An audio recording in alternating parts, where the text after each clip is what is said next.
కొంత చేయాలి అని చెప్పి వ్యక్తిగత శ్రద్ధతో అంటే వేరు విషయాల మీద వేరు వాళ్ళతో మాట్లాడుతుంటే అందులో భాగంగా ఎన్ఆర్ఐ ఫోరం కూడా ఒకటి ఉంది అని వెబ్లో చూసి వాళ్ళతో కొంచెం కాంటాక్ట్స్ పెంచుకోవడం జరిగింది. దాంట్లో భాగంగా ఈ మధ్యలోనే జరిగిన వలస కూలీల విషయంలో తర్వాత అది వివిధ అంటే వేరు వాళ్ళ దృష్టికి తీసుకెళ్లడము రాష్ట్ర స్థాయిలో జాతీయ స్థాయిలో కూడా. తర్వాత రెండవది అంటే ఎన్ఆర్ఐస్ బయట ఉంటారు అంటే వాళ్ళు చాలా కాలం గ్రామాలతో లింక్ ఉండదు కాబట్టి అంటే ఇక్కడ పనిచేస్తున్న సంస్థల ద్వారా అభివృద్ధి కోసం వాళ్ళు ఏమైనా చేయొచ్చా, దీన్ని మనం అందరం కలిసి ఒక గ్రూప్గా ఎట్లా పనిచేస్తాము అంటే మన గ్రామాలను బాగు చేసుకోనికి మనం అంతా ఎట్లా పనిచేస్తాము అనే ఒక ఉద్దేశంతోన అంటే రవికి మొదట అంటే ఇక్కడికి ఇండియాకి వస్తున్నప్పుడు ఇట్లా ఎన్జిఓల మీటింగ్లో కూడా మనము అంటే వెళ్ళి మాట్లాడితే బాగుంటుందని చెప్పి ఆలోచన చేసినాము. అందులో భాగంగా నవనీత్ రెడ్డి గారు ఈసారి 3వ శనివారము ఈ మీటింగ్ ఉంటుంది, ఎన్జిఓల మీటింగ్ అంటే ఈ మీటింగ్కి వచ్చి మాట్లాడతామని చెప్పాము.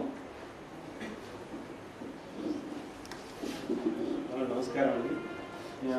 నన్ను నా గురించి పరిచయం చేసుకునే కంటే ముందు అగ్రికల్చర్ డైరెక్టర్ గారిని జాయింట్ డైరెక్టర్ గారిని వేదిక నుంచి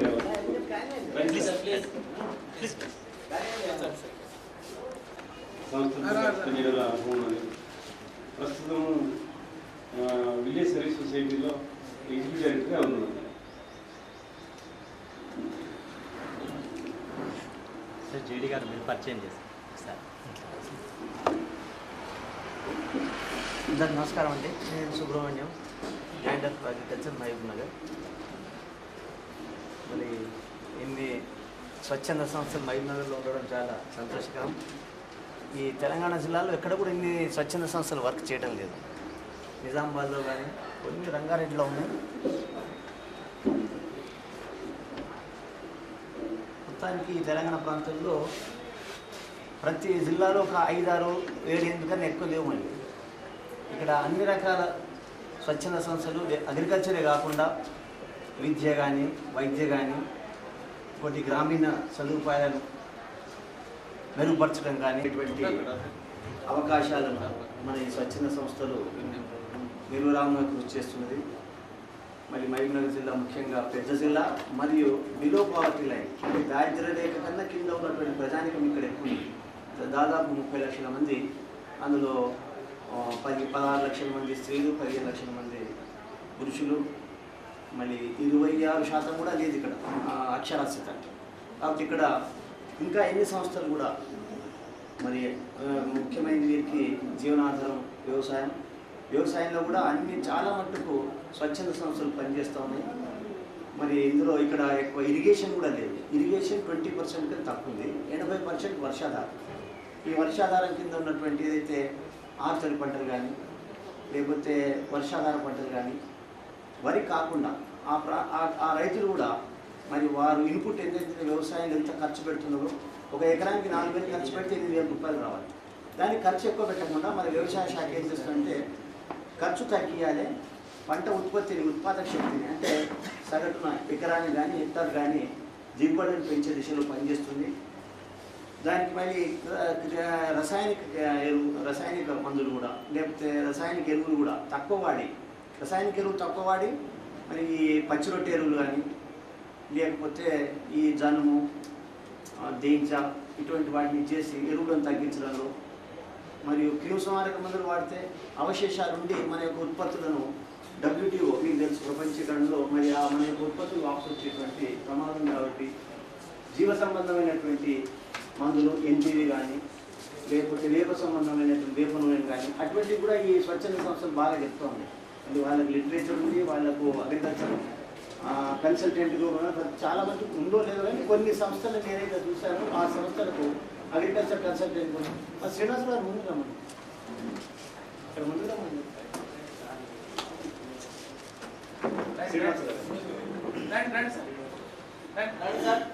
శ్రీనివాసరావు గారు ఏడీ స్పీషీస్ ఇద్దరు కూడా వేదిక మీద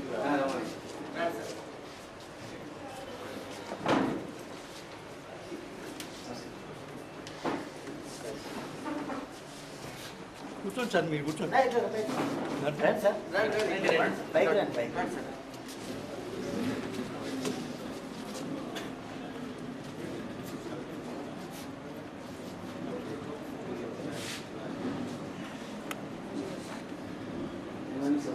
నుంచి నాకు పరిచయం లేదు, ఎమ్మెల్యేగా మంత్రిగా నాయకులు శాసనసభ్యులుగా. ఎందుకంటే ఇక్కడ నేను 75, 79 ఇక్కడే పనిచేశాను ఈ మైగ్రేషన్ సభ్యులో. సార్ అప్పుడు విద్యాశాఖ మంత్రి కొన్నాళ్ళు. అప్పుడు జిల్లాకి నరసప్ప గారు, శ్రీనివాసరావు గారు ఇద్దరు మంత్రులు ఉండేది మన మైగ్రేషన్ జిల్లా. మళ్ళీ తర్వాత నేను మొన్న 6 నెలల క్రితం వచ్చాను, 79 నుంచి. అంటే మళ్ళీ సగటు రైతు ఇక్కడ మళ్ళీ అప్పుల పాలైపోతున్నాడు. ఎందుకంటే ఇరిగేషన్ ఫెసిలిటీస్ లేవు, నీటిపారుదల లేదు. మళ్ళీ బీజేపీ లేకపోతే ఈ ఆర్డిఎస్, ఇటువంటి ఊక చెట్టు వాగు, ఇటువంటి సరళ సాగర్, కోయిల్ సాగర్ అటువంటివి కూడా 2000 హెక్టార్లు లేవట్లేదు. ఇక మొత్తం కలిపి మనకు 70,000 హెక్టార్లు ఇరిగేషన్. ఎందుకంటే 7 లక్షల హెక్టార్లు అంటే ఇంచుమించు 15% కన్నా తక్కువనే ఉంది. మన ఉత్తర తెలంగాణ ఉండేది, మన దక్షిణ తెలంగాణ ఉంటుంది. దక్షిణ తెలంగాణ శీతోష్ణ మండలం కాబట్టి అక్కడ నిజామాబాద్లో కానీ, కరీంనగర్లో కానీ, వరంగల్లో కానీ మొక్కజొన్న ఎక్కువ. ఇక్కడ మొక్కజొన్న 3-4 సంవత్సరాలు మన మొక్కజొన్న వస్తుంది. మొక్కజొన్న చూడండి 20 క్వింటాలు ఈజీగా వస్తుంది. 20 క్వింటాలు అంటే 500 రూపాయలు, 540, 500 పెట్టినా 20 క్వింటాలు అంటే పనిచేయదు. దానికి ఖర్చు మొక్కజొన్న ఖర్చు 4,000. అంటే 3 మాసాల నెలలో 20,000 సాధక బాధకాలు, వ్యవసాయ ఖర్చు పెట్టడం, సాగు వ్యవసాయం ప్రోగ్రాం అనేది చాలా సామాన్యంటే కొన్ని సంవత్సరాలు గుర్తించాలని ఇంటరాక్ట్ అయ్యాలని చాలా అనేది. మరి వాళ్ళు ఈ దిశ కూడా ప్రయత్నం చేస్తారు. స్వచ్ఛంద సంస్థలు అంటే ఆరుతడి పంటలు పండించడం, వ్యవసాయంలో ఖర్చు తగ్గించడం, ఇంకోటి ఎరువుల యాజమాన్యం. ఎరువులు కూడా మనం ఎదుర్కొంటున్నాం. డబ్బున్నా లేకున్నా అప్పు తీసుకొచ్చి బ్యాంకులో తీసుకొచ్చి పైపాటుగా కాంప్లెక్స్ లేదు. మీరు మీకు బుద్ధిగా చెప్పారంటే మీరు మీ వల్ల మెసేజ్ మారుమూల గ్రామాలకు పోతుందనే ఉద్దేశంతో నేను ఈ వేదికను ఉపయోగించాను. అయితే మీరు మారుమూల గ్రామాల్లో ముఖ్యంగా చెప్పాల్సింది జింకు లోపం ఉంది. ఎకరానికి జింకు వేసుకోవాలి. జింకుని ఏ ఎరువులతో కలగకుండా ఒక దినం ముందు కానీ, ఒక దినం తర్వాత కానీ దుక్కిలో కలిగేసుకొని అది వేసుకోవాలి. ఆ తర్వాత పొటాష్ తప్పనిసరి.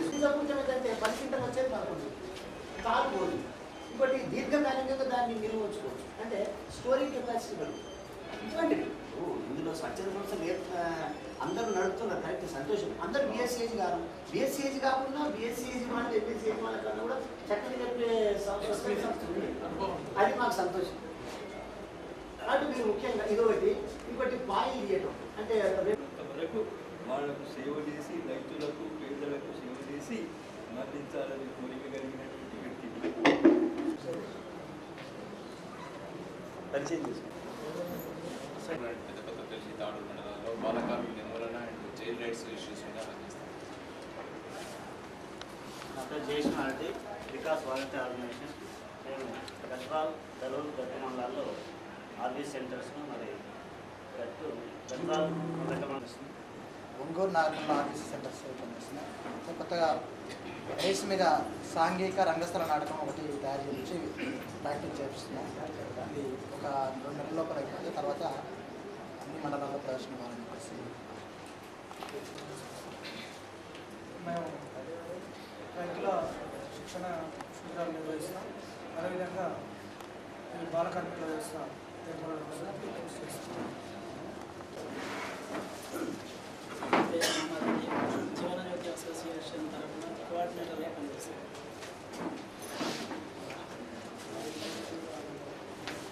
శుభోదయం. కంగిరాల సత్యనారాయణ, అచ్చంపేట, పాలమూరు జిల్లా. ఫ్యామిలీ కౌన్సిలింగ్ సెంటర్ నిర్వహిస్తున్నాను. వివిధ స్త్రీల సమస్యల మీద కౌన్సిలింగ్ సెంటర్ పాత తాలూకా పరిసర గ్రామాల్లో నేను 5 మండలాలు నిర్వహిస్తున్నాను. నాకు 5 ఏళ్ళ నుంచి ఫ్యామిలీ కౌన్సిలింగ్ సెంటర్ అచ్చంపేటలో నిర్వహిస్తున్నాను.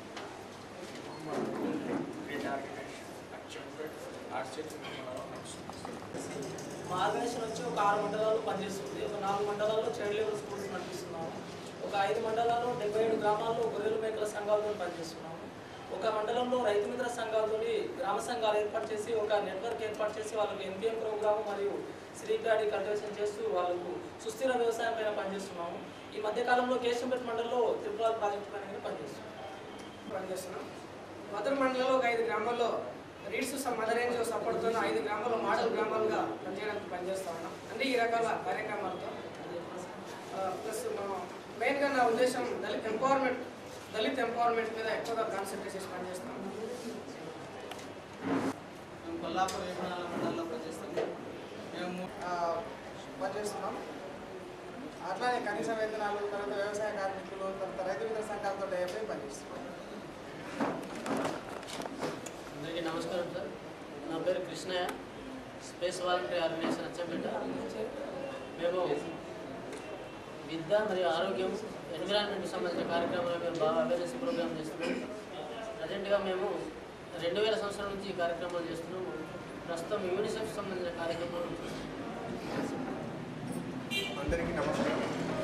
నా పేరు గోవర్ధన్ రెడ్డి, ఆర్డీఎస్ ఉపమంత్రుల మండలం. మేము చైల్డ్ రైట్స్ మీద ఒకటి తాలూకా లెవెల్ కమిటీ వేసాము. దానికి వైస్ ప్రెసిడెంట్గా చైల్డ్ రైట్స్ సంబంధించి పనిచేస్తున్నాం. ఒకటి ఆర్బీసీ నడిపిస్తున్నాం. తర్వాత వర్మి కాంపోస్ట్ మీద రైతులకు కొంత అవేర్నెస్ చేసి ఒక డెమాన్స్ట్రేషన్ పర్పస్లో రైతులకు ఇస్తున్నాం. అందరికీ నమస్కారం. మాది ఆత్మకూరు మండలి. మేము మండల మహిళా సమాఖ్యలో సమైక్య కోఆర్డినేటర్గా చేస్తున్నాం. ఇంకా ఆర్టీసీ. అందరికీ నమస్కారం. నా పేరు కళావతి. నేను గ్రామీణ సేవా సంస్థలో సోషల్ మొబిలైజర్గా పనిచేస్తాను. నా పేరు సోదర కళాకాంతి మండల మహిళా సమైక్య కోఆర్డినేటర్. నా పేరు సరిత, పెద్దమందడి మండలిలో సమైక్యల కోఆర్డినేటర్గా పనిచేస్తాను. మా సమైక్య ద్వారా చేసే కార్యక్రమాలు మహిళా గ్రూపులు, ఒకటి ఎస్సీ సెంటర్. నా పేరు రోజు చిన్న చిన్న మండల మహిళా సమైక్య కోఆర్డినేటర్గా పనిచేస్తాను. మా సమైక్య ద్వారా విద్య, ఆరోగ్యం, సంఘాలు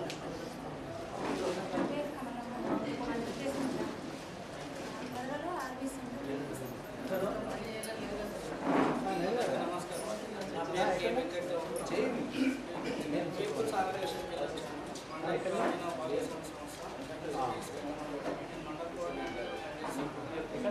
మా కార్యక్రమాలు వచ్చేసి విద్య, ఆరోగ్యం, తర్వాత వ్యవసాయం, తర్వాత ఎడ్యుకేషన్ కార్యక్రమాలు చేస్తాం.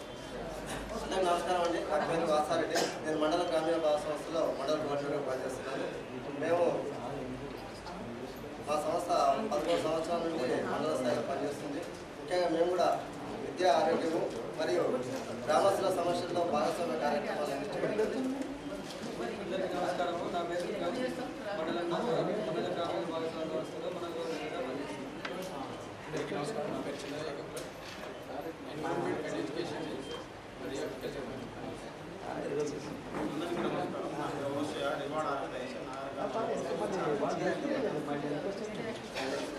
అందరికీ నమస్కారం. నా పేరు David Davis, reward organisation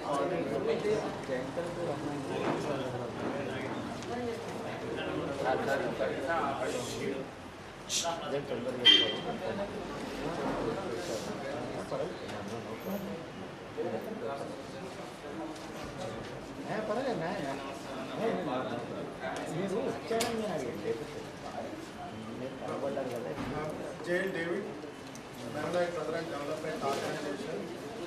Mennonite brother development organisation 20 years నుంచి ఇక్కడ పనిచేస్తుంది. ఎక్కువ మటుకు ఫుడ్ ఫర్ ద వర్క్ రాకముందు food for the development work 15 years back అక్కడక్కడ చెక్ ట్యాంక్స్, తర్వాత వాటర్ హార్వెస్టింగ్ ప్రోగ్రామ్ చేశాము. గత సంవత్సరంలో tsunami rehabilitation, 40 adult literacy centres, health education, child development programmes ప్రోగ్రెస్లో ఉన్నాయి.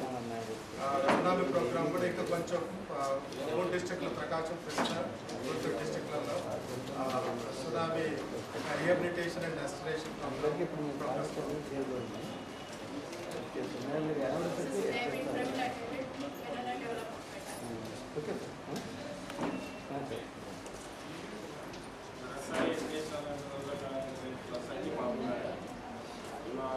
ఆర్సీఎస్, ఆర్బీసీ హెల్త్ అవేర్నెస్ స్కీమ్స్లో చేస్తున్నాం. కొత్తూరు, నందిగామ, షాద్నగర్, మహబూబ్నగర్ మండలం. ఇప్పుడు ఐఎఫ్ఓ అప్లై చేశాం. గట్టిగా చెప్పమ్మా, కొంచెం గట్టిగా చెప్పమ్మా.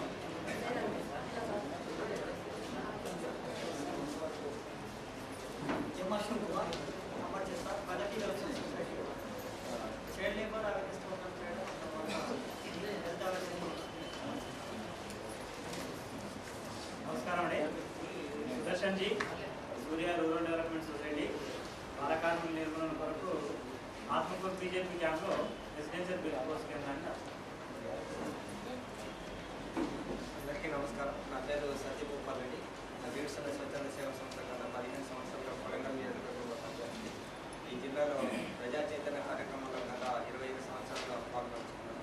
మొదటి 10 సంవత్సరాలు కరవకుర్తి నియోజకవర్గంలో చేశాను. ఇప్పుడు 15 సంవత్సరాల నుంచి కొడంగల్ నియోజకవర్గంలో ప్రజలకు ఏదైతే అవసరమో ఆ కార్యక్రమాలన్నీ అర్థం చేసి ఇంతవరకు ఆరోగ్యంలో, తర్వాత వ్యవసాయంలో, మంచినీళ్ళు ఇవ్వడంలో వీటిల్లో సంస్థ చాలా విజయవంతమైంది. నేను రాష్ట్ర జల సమాఖ్య జనరల్ సెక్రటరీని, అట్లాగే డ్రింకింగ్ వాటర్లో నోడల్ ఏజెన్సీ ఆంధ్రప్రదేశ్ రాష్ట్రంలో.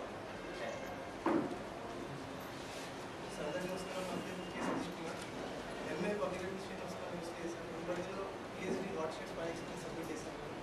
ఇక్కడ పార్టిసిపేటరీ రీసెర్చ్ ఇన్ ఇండియా అనే సంస్థ క్రియా తరఫున స్థానిక సంస్థలకు సంబంధించి మహబూబ్నగర్లో పనిచేస్తాను.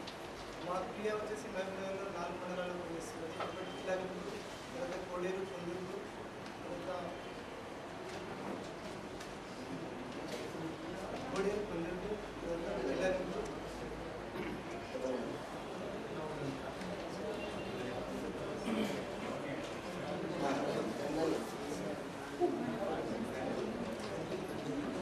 అందరికీ నమస్కారం అండి. నా పేరు వినయ్ కుమార్. నేను టచ్ అనే స్వచ్ఛంద సంస్థకు అధ్యక్షునిగా వ్యవహరిస్తున్నాను. నేను అనవాడ మండలంలో ముఖ్యంగా ప్రతి గ్రామానికి 5 మంది సామాజిక కార్యకర్తలను ఏర్పాటు చేసి గ్రామ స్థాయిలో వారి సమస్యలను వారు పరిష్కరించుకోగలన వారికి శిక్షణ ఇచ్చి పనిచేస్తున్నాము. అలాగే చైలేబరు మరియు ఎన్ఆర్ఎం ఎన్పిఎం కార్యక్రమాల్లో కూడా మేము 2 డెమోన్స్ట్రేషన్ గ్రామాలుగా ఏర్పాటు చేసుకొని డెమోన్స్ట్రేషన్ ప్లాన్స్ ఏర్పాటు చేసినాము. దాని మీద మేము పనిచేస్తున్నాం. అందరికీ నమస్కారం అండి. నా పేరు రమేష్. నేను మండల గ్రామీణ భాగస్వామ్య సంస్థలో కోఆర్డినేటర్గా పనిచేస్తున్నాను. మేము పునరుత్పత్తి శిశు ఆరోగ్య కార్యక్రమము మరియు బాల కార్మిక విద్యా కార్యక్రమం మీద మేము మరియు గ్రామాల్లో ప్రజలతోటి కమ్యూనిటీ యాక్టివిటీస్ మీద ప్రజల భాగస్వామ్యంతో కొన్ని కార్యక్రమాలు చేస్తున్నాం. నా పేరు విద్యుత్ కార్డ్ వాలంటీర్ నవాపేట జంక్షన్ మండలంలో పనిచేస్తున్నాను. పునరుత్పత్తి శిశు ఆరోగ్య కార్యక్రమాలపైన స్కిల్ డెవలప్మెంట్ ట్రైనింగ్ పనిచేస్తున్నాము. ముఖ్యంగా నవాపేట మండలంలో 5 గ్రామాలను ఎన్నుకొని వాటిలో ఉన్న సమస్యలు సాల్వ్ కోసం ప్రయత్నిస్తాం. మండల గ్రామీణ భాగస్వామ్య సంస్థ కిలాగూరు మండలం. ప్రస్తుతం మా సంస్థ ద్వారా విద్యా, ఆరోగ్య, గ్రామీణ కార్యక్రమం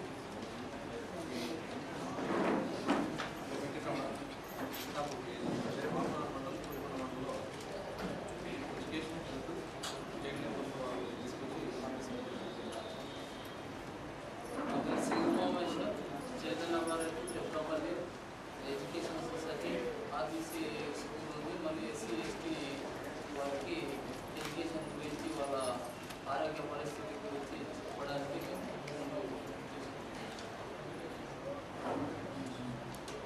జిల్లాలో ఉండే నీటి వనరుల లోపల చేప విత్తనాలను వేసుకొని వాటిని పెంచి పోషించడం ద్వారా మత్స్య సంపదను మనము ఉత్పత్తి చేస్తున్నాం. క్యాప్చర్ ఫిషరీస్ అంటే ప్రకృతి సంబంధంగానే ఎటువంటి సీన్ వేయకుండా ఈ యొక్క ఆటో బ్రీడింగ్ ద్వారా ఈ నదుల్లో కానీ, డ్యాముల్లో కానీ, రిజర్వాయర్లలో కానీ అవంతకవే చేపల ఉత్పత్తి జరిగి పెరిగిన చేపలను మత్స్యకారులు వేట పరికరాల ద్వారా పట్టుకొని చేపల యొక్క ఉత్పత్తి చేస్తున్నారు. ఈ విధంగా జిల్లా లోపల మత్స్య సంపద మనకు 10,000 టన్నుల మత్స్య సంపద రావడానికి అవకాశం ఉంది.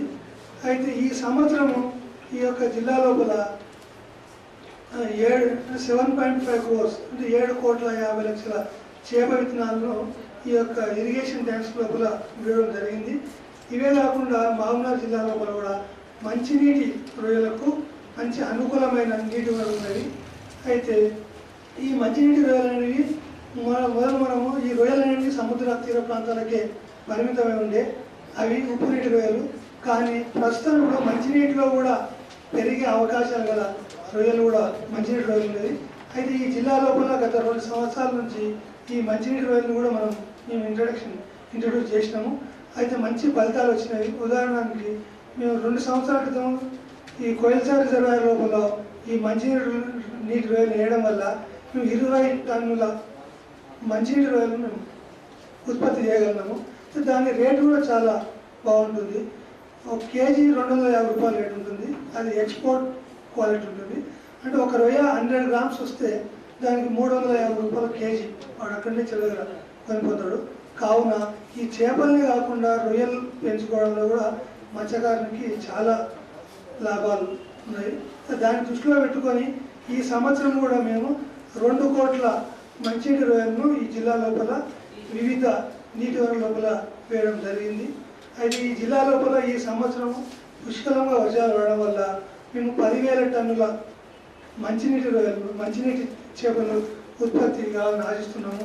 అదేవిధంగా 200 టన్నుల యొక్క ఈ యొక్క మంచినీటి రొయ్యలు కూడా ఉత్పత్తి అవుతుంది. అయితే ముఖ్యంగా ఏంటంటే మత్స్యకారుల లోపల అవగాహన లోపం వల్ల ఈ యొక్క రిజర్వాయర్స్ కానీ ఈ యొక్క మంచినీటి వనరులు కానీ అండర్ యూటిలైజేషన్ జరుగుతుంది. ఈ జిల్లా లోపల 425 మత్స్య పారిశ్రామిక సహకార సంఘాలు ఉన్నాయి. 20,000 మంది దీనిలో సభ్యత్వం కలిగి ఉన్నారు. ఇవే కాకుండా 14 మహిళా మత్స్య పారిశ్రామిక సహకార సంఘాలు కూడా ఈ జిల్లాలో పనిచేస్తున్నాయి. కానీ చాలా మటుకు ఈ యొక్క మత్స్య పారిశ్రామిక సహకార సంఘాల సభ్యుల లోపల అవగాహన లోపం వల్ల వాళ్ళకు కరెక్ట్ పరిజ్ఞానం లేకపోవడం వల్ల ఉన్న నీటి వనరులను అండర్ యూటిలైజేషన్ ఉంది. అయితే వేరే కోస్తా ప్రాంతంలో ఉండే జిల్లా లోపల ఉండే మత్స్య సంపదను మన మహబూబ్నగర్ జిల్లాలో ఉండే మత్స్య సంపదను పోలిస్తే ప్రొడక్షన్ లోపల చాలా తారతమ్యం ఉంది. ఈ యొక్క తీర ప్రాంతం లోపల ఒక హెక్టార్కు 12,000 కిలోల చేపల్ని వాళ్ళు ఉత్పత్తి చేయగలుగుతున్నారు. కానీ ఇక్కడ మనము ఈ యొక్క ఇరిగేషన్ ట్యాంక్స్ లోపల ఒక హెక్టార్కు 200 నుంచి 300 కిలోలు మాత్రమే ఉత్పత్తి చేయగలుగుతున్నారు. అంటే ఈ యొక్క ప్రొడక్షన్ గ్యాప్ అనేది చాలా ఎక్కువ ఉంది. దీనికి 2 కారణాలు.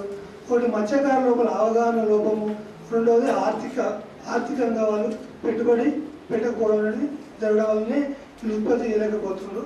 అయినా కూడా ఈ మహబూబ్నగర్ జిల్లా లోపల కృష్ణాది పరివాహక ప్రాంతాల లోపల జూరాల ప్రాజెక్టు యొక్క కెనాల్ దగ్గర కూడా 250 ఎకరాల లోపల ఈ యొక్క చేపలు మరియు రొయ్యల పెంపకం జరుగుతుంది. అయినా అక్కడ కూడా మనం ఆశించినంత ఉత్పత్తి జరగలేకపోతుంది. అక్కడ హెక్టార్కు ఓన్లీ 3,000 కిలోలు మాత్రమే వీళ్ళు ఉత్పత్తి చేయగలుగుతున్నారు. మెయిన్ ఈ యొక్క ఉత్పత్తి ఇంత గ్యాప్ ఉండడానికి కారణం 2 ఇంతకుముందు చెప్పాను. ఒకటి ఆర్థిక పరిస్థితులు, అవగాహన లోపము. దీన్ని దృష్టిలో పెట్టుకొని గత 2 సంవత్సరాల నుంచి ఈ యొక్క కోజిలో ఉండే విఎస్ఎస్ సంస్థ ఆధారపడి వాటి యొక్క పరిమాణం సైజును పెంచుకుంటవి. ఈ యొక్క సూక్ష్మ ప్రావకాలు ఏ విధంగా ఉత్పత్తి అవుతాయంటే నీటిలో ఉండే నైట్రోజన్, ఫాస్ఫర్, పొటాషియం ఇటువంటి చాలా ముఖ్యమైన ధాతువు ఇవి ఈ యొక్క ఇరిగేషన్ ట్యాంక్స్ లోపల వర్షాకాలం లోపల క్యాచ్మెంట్ ఏరియా లోపల ఉండే ఈ యొక్క పెండ కానీ తర్వాత ఈ యొక్క వ్యవసాయం భూమి లోపల వేసిన ఎరువు కానీ ఇవి కొట్టుకొని రావడం వల్ల ఈ యొక్క నీటి లోపల ఈ యొక్క సూక్ష్మ ప్రవాహాలు ఏర్పడతాయి. దానిపైన ఆధారపడి ఈ చేపలు పెరగడానికి అవకాశం ఉంటుంది. కానీ రైతులు వీరు అంటే మత్స్యకారులు ఒకవేళ నీటి యొక్క ఫెర్టిలిటీ ఇట్లా పెంచగలిగితే మాత్రము ఉన్న ఉత్పత్తిని మనము డబుల్ చేయడానికి లేకపోతే 300 చేయడానికి కూడా అవకాశాలు ఉన్నాయి. అది ఏ విధంగా అంటే ఈ యొక్క కొంత బేసిక్ ఇన్ఫర్మేషన్ వచ్చింది. మనము చేయవలసిన పని ఏంటంటే as a grass root level organisations గ్రామాల్లో మనము వ్యవసాయదారులతో కలిసి పని చేయలేని పరిస్థితి మనది. అంటే మనం పని చేయక తప్పదు. మనం ఆ రకమైన పరిస్థితిలో మనం ఉన్నాము. అయితే అటువంటి సమయం లోపల మనం ఎటువంటి కోఆపరేషన్ తగిన డిపార్ట్మెంట్స్ దగ్గర నుంచి క్వాలిటేటివ్ సర్వీసెస్ మన ఫార్మర్స్కి అందుతాయి. ఆ క్వాలిటేటివ్ సర్వీసెస్ ద్వారా ఆ వ్యవసాయదారులు తమ యొక్క ఆర్థిక స్థితిగతులను ఎట్లా పెంపొందించుకోగలుగుతారనే ఉద్దేశంతో మనం ఆలోచించి గ్రామ స్థాయి లోపల ఎన్జిఓ స్థాయి లోపల ఒక యాక్షన్ ప్లాన్ మనం తయారు చేసుకొని మనము అగ్రికల్చర్ డిపార్ట్మెంట్తో కనుక మనము కోఆర్డినేట్ లింకేజెస్ బిల్డప్ చేసుకోగలిగితే క్వాలిటేటివ్ సర్వీసెస్ వ్యవసాయదారులకు వెళ్ళగలిగే అవకాశాలు ఉన్నాయి. వీటన్నిటిని మనం చాలా బాగా ఉపయోగించుకోవాలని కోరుతున్నాం. రెండవది ఫిషరీస్ డిపార్ట్మెంట్ ఈ జిల్లా లోపల అప్రోచ్ మనం బిల్డప్ చేసుకోవాలి. మనం ప్రతి ఒక్కరు కూడా అది మన యొక్క వర్కింగ్ స్టైల్ కూడా మనకు తెలియజేస్తుంది. డెవలప్మెంట్ అప్రోచ్ మనకు ఒక మోడల్ డెవలప్మెంట్ అప్రోచ్ ఉండాలి. కమ్యూనిటీ పార్టిసిపేషన్ అందరూ అంటున్నారు. కమ్యూనిటీ పార్టిసిపేట్ అంటే మనకు కొన్ని మినిమం పారామీటర్స్ పెట్టుకోవాలి. ఏ పారామీటర్స్ ద్వారా మనం మన గ్రామంలో పనిచేస్తే మిగతా ఈ సపోర్టింగ్ ఏజెన్సీస్ అన్నీ కూడా, అది గవర్నమెంట్ డిపార్ట్మెంట్స్ కావచ్చు, ఫారిన్ ఫండింగ్ ఆర్గనైజేషన్స్ కావచ్చు, స్టేట్ లెవెల్ ఆర్గనైజేషన్స్ కావచ్చు, అవి మన దగ్గరికి వచ్చే అవకాశాలు చాలా ఉన్నాయి. ఇదే సందర్భంలోనే నేను చెప్పబోయేది ఏంటంటే నవనీత్ రెడ్డి విఎస్ఎస్ తరఫున నవనీత్ రెడ్డి, తర్వాత ఈ ఫిషరీస్ డిపార్ట్మెంట్ అటు నుంచి వాసన, ఇవన్నీ కూడా అక్కడ కలిసి ఈ కోఆపరేటివ్స్, ఫిషరీస్ డెవలప్మెంట్ గురించి కోఆపరేటివ్స్ని ఎట్లా మనము స్ట్రెంథెన్ చేయాలి, ఏ రకంగా వాటిని మనం తీసుకోవాలనే ఉద్దేశంతో కోఆర్డినేటెడ్ అప్రోచ్తో అక్కడ పని జరుగుతున్నది. ఇది మనం దృష్టిలో పెట్టుకోవాలి. సో ఒకవేళ మనం నేను విఎస్ తరఫున కూడా ఒక మాట ఇస్తున్నాను, ఈ గ్రామాల లోపల ఎవరైనా వచ్చి చూడాలనుకుంటే కూడా వచ్చి చూసి ఈ ఫిషరీస్ డెవలప్మెంట్ కొరకు మీరు కూడా మీ ఏరియాలో యాక్టివిటీస్ చేపట్టవచ్చు. అందుకు మేము పూర్తి సహకారం ఇస్తామని నేను తెలియజేస్తున్నాను. సార్ మా దగ్గర జనరల్గా కృష్ణానది రిజర్వాయర్ ఉంది, ప్లస్ రాంపాట్ రిజర్వాయర్ ఉంది. అక్కడ ఫిషరీస్ చాలా మంది మేము వెళ్ళి చూస్తే ఫిషరీస్కు మార్కెటింగ్ చేసుకునేటువంటి సదుపాయం లేక వాళ్ళ హైదరాబాద్ ఖమ్మం అమెరికా తీసుకుపోతుంది. అక్కడ తీసుకుపోవడంతో కొన్ని చేపలు చనిపోతున్నాయి, అక్కడ మార్కెట్ లేక రావాల్సినటువంటి డబ్బులు కూడా రావడం. దాని మీద మీ అభిప్రాయం?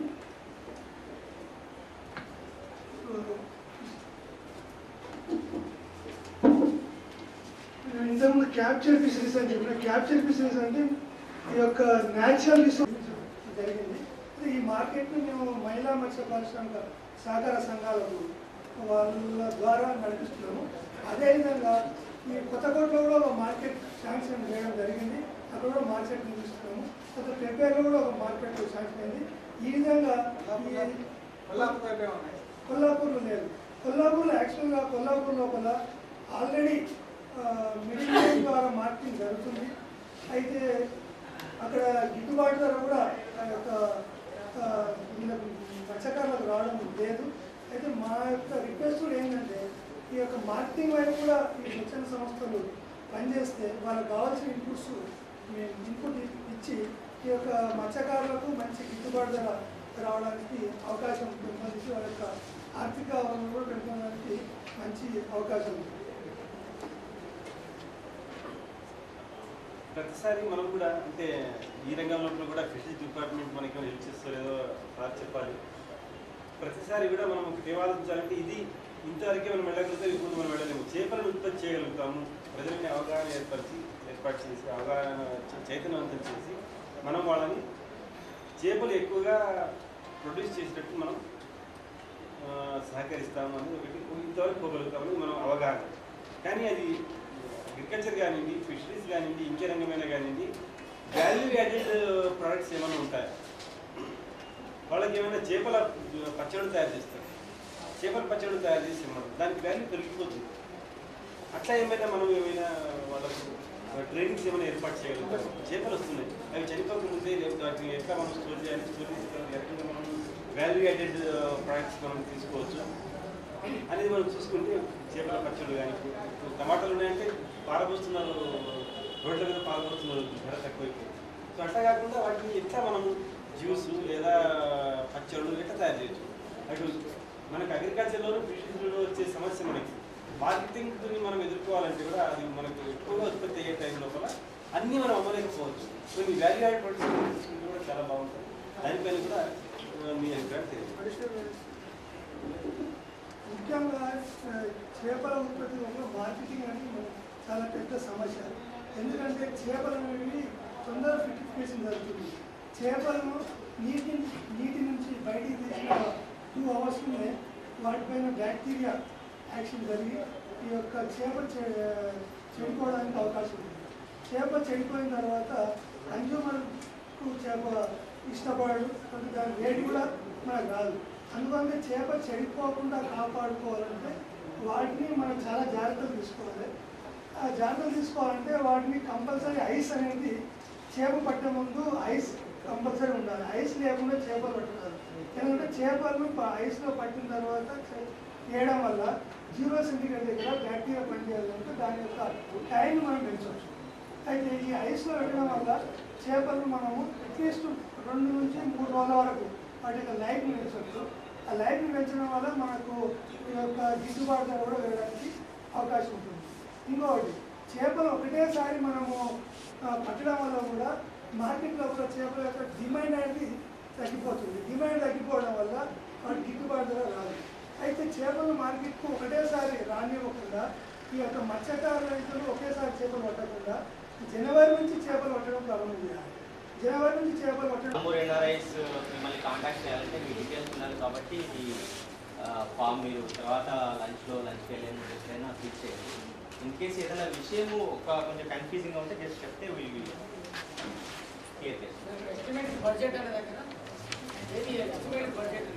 అంటే మీ సంస్థ నుంచి ఇప్పుడు చేస్తున్న కార్యక్రమాల బడ్జెట్ ఎంత ఉంది అంటే ఈ సంవత్సరం మనం ఎంత బడ్జెట్తో పని చేస్తున్నాం అనేది రాయాలి. వీలైతే పక్కన సంవత్సరం కూడా రాయాలి.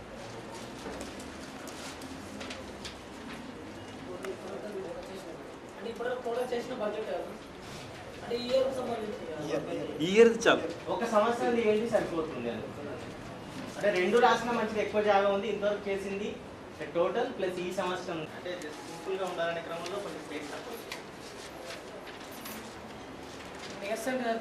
Interested to partner with Palamuru NRI SN మీ అభిప్రాయం ఏముంటే అది అంటే స్పష్టంగా మీకు ఏ భాషలో రాసినా సరే తెలుగులో ఇంగ్లీష్లో కంఫర్టబుల్ ఉన్న వాళ్ళకి హిందీలో రాసినా మీ ఇష్టము. ఏ భాష మీకు అనుకూలంగా ఉంటే దాంట్లో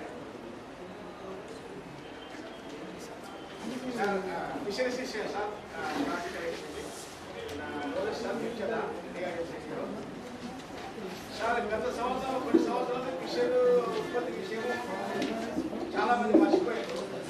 ప్రస్తుతం మన జిల్లాలో నీటి సౌకర్యం అనుకూలంగా ఉంది. ఇంకోటి విషయము చిన్న సంస్థలకు ఎవరికి చాలా వరకు తెలియదు. ఈసారి మీరు మా ద్వారా ప్రమోట్ చేస్తే ప్రజలను జాగ్రత్తపరుస్తాము. ఇంకోటి ఈ మటను ఆన్లైన్ కూడా తినకంటే చేపలు శరీరానికి చాలా ఆరోగ్యకరమైనది. కాబట్టి దయచేసి ఈసారి ఫిషర్ డిపార్ట్మెంటు మీ యొక్క సబ్జెక్టును శుభ్రపరుస్తుంటే బాగుంటుందని చెప్పేసి మా ఆలోచన సార్. దానికి సరైనటువంటి గైడెన్స్ ఇస్తే మేము కొంతమంది సంఘాలను తయారు చేస్తాం. మరి ఈసారి వాటర్ రెగ్యులేషన్ ప్రోగ్రామ్స్ కూడా ఉన్నాయి. ప్రతి మండలంలో ఫిష్లో మెయిన్గా విటమిన్ ఏ ఉంటుంది. విటమిన్ ఏ, డి అనేది పుష్కలంగా ఉంటుంది.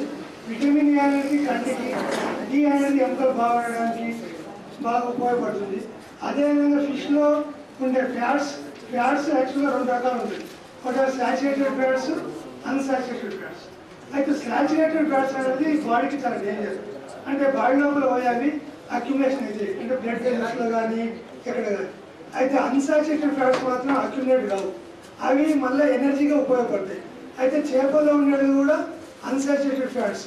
అయితే చేప ఆహారం అనేది అన్ని విధాలుగా ఆరోగ్యవంతమైంది. చేపలు తినడం వల్ల మనకు హృదయ సంబంధంగా కిడ్నీ సంబంధంగా రోగాలు రావు, మనిషి ఆరోగ్యకరంగా ఉంటాడు. తర్వాత జీర్ణం కూడా ఎన్జిఓస్కి ఇవ్వకుండా మహిళా సమైక్యలకు ఇవ్వడానికి మొగ్గు చూపుతా ఉన్నారు. దాంట్లో కొన్ని పెద్ద ఎన్జిఓస్ పాత్ర ఉంది అనేసి అందరికీ అనుమానంగా ఉంది. మరి ఆ మీటింగ్కి మమ్మల్ని ఎందుకు పిలవలేదు అన్నప్పుడు మళ్ళీ నరసింహారెడ్డి గారు అన్నారు అనమాట. విఐపి నాగేంద్ర స్వామి గారు ఈ మీటింగ్ నరసింహ గారు మరి ఆ మీటింగ్కి విఐపి నాగేంద్ర స్వామి గారు వెళ్ళారు. మరి విఐపి నాగేంద్ర స్వామి గారు చాలా పెద్ద సంస్థ, అనేక కార్యక్రమాలలో పార్టిసిపేషన్ చేస్తూ ఉన్నారు. మరి ఆయన మాకు ఎందుకు ఈ ఇన్ఫర్మేషన్ ఎందుకు చెప్పలేదు? కొన్ని ఆర్టీఎల్ ప్రోగ్రాంలో డబ్బు ఉంటుంది. ప్రిపేర్ అయినటువంటి స్కీము శాంక్షన్ చేసి చేస్తున్నటువంటి స్కీములు ఇవి కాక కూడా మన ఎన్జిఓలు కేంద్ర ప్రభుత్వ నుండి కూడా ఎన్నో సహకారాలు తీసుకొని ఓల్డ్ ఏజ్ హోమ్స్, రకరకాల స్టేట్ స్కీమ్స్, ఇంకా రకరకాల స్కీమ్స్ మనం ఇంప్లిమెంట్ చేస్తున్నాం. అయితే ఈ మధ్యన దీంట్లో దురదృష్టం మన ఎన్జిఓస్ ఆర్గనైజేషన్స్కు నేను కూడా స్టేట్మెంట్ ఇచ్చినాను. ఎన్జిఓలను చాలా చిన్న చూపు చూడటం అనేటువంటి జరుగుతున్నది. ఇలా ఎన్నో స్కీములలో ఎన్జిఓస్ ఇన్వాల్వ్మెంట్ చేయాలి అని ఏ పార్టీ ప్రభుత్వం ఉన్నా, ఇక బీజేపీ ప్రభుత్వం ఉన్నా, కాంగ్రెస్ ప్రభుత్వం ఉన్నా ఆదేశాలు స్పష్టంగా ప్రధానమంత్రులు ఇస్తున్నారు, ముఖ్యమంత్రులు ఇస్తున్నారు. ఏ పార్టీ వాళ్ళైనా స్వచ్ఛంద సంస్థలను ఇన్వాల్వ్ చేయండి. విదేశాల యొక్క ఎక్స్పెరిమెంట్ వల్ల ఏంటంటే స్వచ్ఛంద సంస్థలు చక్కగా చేస్తాయని అనుభవం చేసినందువల్ల అంటే మన జిల్లాలో 22 సంవత్సరాల నుండి స్వచ్ఛంద సంస్థల పాత్ర 5-6 మందితో ఉంటూ ఈరోజు 270 స్వచ్ఛంద సంస్థలు ఈ జిల్లాలో పనిచేసి ఏ జిల్లాలో లేనటువంటి త్యాగబుద్ధితోటి మంచిగా పనిచేస్తున్నటువంటి వాటికి ఈరోజు చిన్న చూపు చూపబడుతుంది. ఏ స్కీమ్ వచ్చినా ఎన్జిఓలకు అని స్పష్టంగా గవర్నమెంట్ ఆర్డర్స్ దాంట్లో ఉన్నాయి. ఏంటి, మన ఎంప్లాయ్మెంట్ రూరల్ గ్యారంటీ ప్రోగ్రామ్ ఉన్నది. స్టేట్ గవర్నమెంట్ ఇన్స్ట్రక్షన్స్లో ఎన్జిఓస్కు మనకు కెపాసిటీ బిల్డింగ్, అకౌంట్స్ చేయడంలో, అవేర్నెస్ క్రియేట్ చేయడంలో పాత్ర వహించాలి. మళ్ళీ ఎక్స్పెండిచర్ కూడా గవర్నమెంట్ వైపు నుండి కానీ సొంత లోన్ చేస్తే 6% అమౌంట్ అనేటువంటిది కూడా ఉంది. అంటే 100 crores per year ఉంటే 6 crores ఈ అడ్మినిస్ట్రేటివ్ ఎక్స్పెండిచర్ అవేర్నెస్ ఉంది. అది మనకి ఇవ్వబడలేదు. అట్లనే ఐఎల్ఓ ప్రోగ్రాంలో మీరు చదవండి, A to Z. ఇది 1 సంవత్సర ప్రోగ్రాం కాదు, 2 సంవత్సరాల ప్రోగ్రాం. 22 కోట్ల స్కీమ్ ఇది. మొదటి సంవత్సరం 11 కోట్లు, 2వ సంవత్సరం. అయితే ఇది స్వచ్ఛంద సంస్థల ద్వారా గ్రామాల్లో ఉన్నటువంటి యొక్క కార్యకర్తలను అపాయింట్ చేసి ఈ స్కీమ్ ఇంప్లిమెంట్ అంటే ఎలిమినేషన్ ఆఫ్ చైల్డ్ లేబర్ చేయాలి అని పథకం ఉన్నది. అట్లనే 7 గ్రామాలు కలిపి కూడా చేయాలి, ఎన్జిఓస్ని అపాయింట్ చేయాలి, వాళ్ళను వర్కర్ చేసి చేయాలని ఎలిమినేషన్ ఉంటే అది కూడా ఎన్జిఓస్కి లేకుండా చేయడం జరిగింది అని చెప్పడం అనేటువంటి జరుగుతుంది. అయితే ఇటువంటి ఎన్నో స్కీములు, రెండోది ఎన్నో స్వచ్ఛంద సంస్థలు, మా ఈమె కూడా కొన్ని కలెక్టర్గా రికమెండ్ చేయాలి స్టేట్ గవర్నమెంట్కు, సెంట్రల్ గవర్నమెంట్కు. ఎన్ని స్కీములు ఎన్జిఓస్ సబ్మిట్ చేసినా కలెక్టర్ ఆఫీసులో మూలపడి ఉన్నాయి, ఫార్వర్డ్ చేయడం, రికమెండ్ చేయడం లేదు. ఇవి ఈ రకమైనటువంటి స్వచ్ఛంద సంస్థలను ఇంకా ఎన్నో కార్యక్రమాల్లో పార్టిసిపేట్ చేయాలి. ఆల్ డెవలప్మెంట్ యాక్టివిటీస్ అని కూడా స్పష్టంగా ఉన్నారు, గవర్నమెంట్ ఆదేశాలు ఉన్నాయి. వాటిని చేయకుండా ఇప్పుడేంటి, మన జిల్లాలో ఒక ట్రెండ్ డెవలప్ చేశారు. ఇవో 100 కోట్ల రూపాయలు, ప్రతి సంవత్సరం 100 కోట్ల రూపాయలు బడ్జెట్ వస్తుంది. వాళ్ళను చైతన్యం చేసి చదువురాని వాళ్ళను కూడా ఇక కాళ్ళ మీద నిలబడి బతికేటట్టు ఆ కుటుంబాలను చేయాలని పథకం. ఆ సంఘాలు వేరే ఉన్నాయి. మళ్ళీ 1991 నుండి కూడా ఫీల్డ్లో లేని వాళ్ళు కొంతమంది చెప్తున్నాను. ఈ జిల్లాలో 30,000 మహాలక్ష్మి గ్రూపులను ఆర్గనైజ్ మన స్వచ్ఛంద సంస్థలమే చేసినాము. 45 సంస్థలు అన్ని మండలాల్లో మహిళా గ్రూప్స్, మహాలక్ష్మి గ్రూప్స్ ఉన్నాయి. అవి 30,000 ఉన్నాయి. అవి డిఆర్డీ నుండి, బ్యాంక్ నుండి, కోఆపరేటివ్ నుండి అందరూ దాంట్లో పార్టిసిపేట్ చేశాము. దాంట్లో కూడా మన ఎన్జిఓస్ను లేకుండా డిఆర్డీ కని ఉపయోగించేశారు. వాళ్ళు ఇప్పటికీ లభలభం ముట్టుకుంటూ నా ఏరియా అయితే నేను చెప్పగలుగుతున్నా, ఇటు ఆ మహిళా సంఘాలలో వస్తారు, వాళ్ళకు సాయం చేస్తున్నా. కానీ వెలుగు స్కీముకు లో ఎట్లా నడుస్తుందంటే ఒక అర్థం చేసుకోండి. దాంట్లో మీరు నాగర్కల్ ఏరియా నేను గ్యారంటీగా చెప్తున్నాను, ఎందుకంటే నేను అక్కడ చిన్ననాటి నుండి 19 ఏళ్ల వయసు నుండి ఈ రోజు వరకు పనిచేస్తున్న గ్రామాన పల్లెల మనిషికి సంబంధాలు కలిగిన వ్యక్తిని. ఏంటంటే ఈ వెలుగు స్కీములో ఏపీఎం అనే ఒకరు ఉంటాడు, 2 సీసీలను ఉంటారు. ఈ మహిళా సంఘం ఉంది. అయితే ఆ వచ్చిన డబ్బును వాళ్ళు ఆర్థికంగా కాళ్ళ మీద నిలబట్టేట్టు చేసే బదులు ఈ 3 సీసీలకు ఈ కార్యక్రమాలన్నీ ఉపయోగిస్తున్నారు. యాక్చువల్ ఆ మహిళా సంఘాలు చేయవు. నా ఏరియాలో గంటాబద్ధంగా చెప్తాను, నేను కలెక్టర్కి ఛాలెంజ్ చేసి చెప్పిన, నా ఏరియాలో రా, నాగరికంలో నేను చూపిస్తా. ఇక్కడ ఆఫీసర్లు ఉన్నారు, అక్కడ వాళ్ళు 3 మండలాల్లో నేను ఇప్పుడు రోజు నాగరికల్లో ఉన్నప్పుడల్లా వెలుగు ఆఫీస్కి పోతాను, మహిళా సంఘాలతో మాట్లాడుకుంటాను. అయితే మహిళా సంఘాలకు చేసే బదులు ఈ 3 భాగం ఎక్కువ పెట్టారు, ఏపీఎం, సీసీలు. ఏ స్కీమ్ వచ్చినా వాళ్ళు లెవెల్లో మొత్తుకుంటున్నారు. అయ్యా మా స్కీమ్ ఉద్దేశము పూర్ణ పైకి తీసుకురావాలంటే మాకు ఫుట్బాల్ వర్కులా పెట్టి దీంట్లో ఇప్పుడు ఉపాధి హామీ పథకంలో మమ్మల్ని చేయమంటున్నారు. ఏదో ఆఖరి ఒక రోజు ఎందుకు మొన్న ఆర్సీఎస్ మీటింగ్లో వచ్చిన స్వచ్ఛంద సంస్థలను అడగండి, షాజహాన్ కూడా అన్నాడు మాకు ఈ కార్యక్రమానికి నెత్తినొప్పి అవుతుంది అని అన్నాడు షాజహాన్ పీడీ. కానీ ఆయన కలెక్టర్ పెద్దోడు కాబట్టి ఆయన మాట వినాలి కదా.